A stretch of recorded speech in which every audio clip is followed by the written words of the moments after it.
I'm Scott Mudge, and I gave my life to Jesus as a 13-year-old at church camp up in northern Michigan.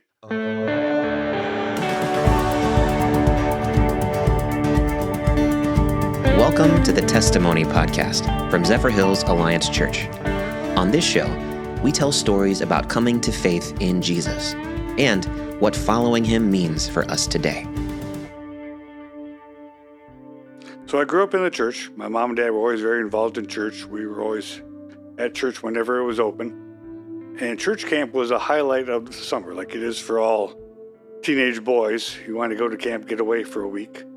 And so I had been to that camp several times, really enjoyed it. It was my favorite place to go in the summertime. This time was a little bit different because before camp started, I lost my best friend. He died in a tractor accident. And it affected me more than I thought. And so when I got to camp, throughout the whole week, talking with different adults about the situation and things like that. And then at the end of the camp week, they always do an altar call. Beautiful little cabin, an old preacher up there gives the altar call, and I was the first one there to the altar. As soon as he gave the call, I jumped out of my seat because I was ready to give my life to Christ at that moment. It was all just too real, trying to live without Christ.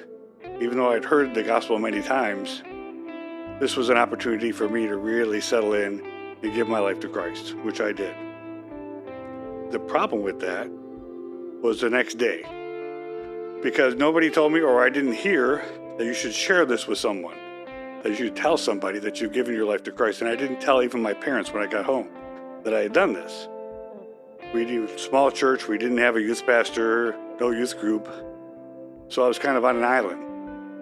Tried to read scripture, reading different devotionals, trying to figure things out on my own. It just wasn't working.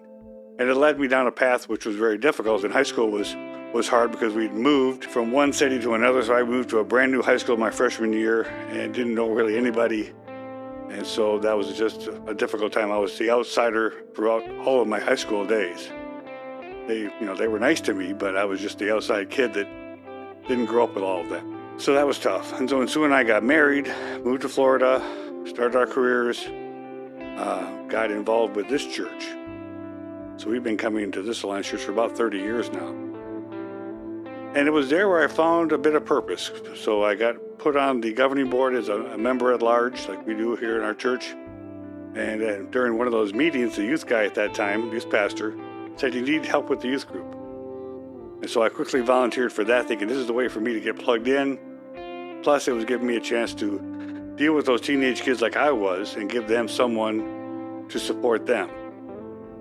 And so fast forward 30 years of working in corporate America, and I got a chance to come on staff for the church.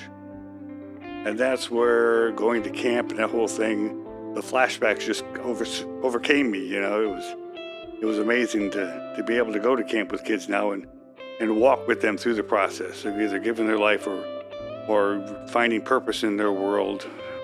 That really became my purpose. So when Sarah was 6, she came down with a very severe illness, spent 53 days in the hospital. She had meningitis and encephalitis at the same time. So her prognosis was very grim, especially in the early days. They didn't think she'd survive. And we were in the pediatric ICU at the hospital, and I could only stay in the room for so long, so I would wander the halls in the pediatric center. And you could tell right away those that were faith believers and those that were just living life. It was just a drastic contrast. And I remember going into one of the rooms, talking to the nurse who was in there. There were no adults in the room, just a small baby in an incubator. And it had been born from a mother who was addicted to drugs. And so it was taken from their custody and it was all alone. And so the nurses would come in from time to time to touch the baby just so we could have a human contact. And so I got permission from the nurse, can I come by and do that from time to time myself? And they were more than happy to allow me to come in and talk to the baby and to touch its hand. But Sarah was in the hospital for 53 days. And the church was very supportive. Everybody was praying. She dropped into a coma, and she was in a coma for almost a month. Because if she didn't come out of the coma that weekend, we were going to have to take her home and provide home health care for her. because our insurance was just running out. It was Easter morning. The Easter bunny had already been by, because of course hospitals have Easter bunnies for all the kids. And I was just in the room just, unhappy with being in a hospital on Easter instead of being with my family at church on Easter Sunday. By mid-morning, they decided to take Sarah out of the bed and stack her into a wheelchair. They had to literally lock her down in the wheelchair and just give her a different view, just take her around. We didn't know how much she was understanding or seeing, but just to get her out of the room for a little bit. And I hear this screaming from the hallway because I'm still in the room, and I think, what's going on? And my wife comes around and says, come, quick. So I'm thinking there's something serious going on. I get around the corner, and there's Sarah laughing. She had come out of her coma that day, started talking, and then got her into physical therapy the very next day. God being involved in that whole picture in so many different ways, it was just, unexplainable outside of God. Yeah, now that I'm far down the trail and, in my mid-60s,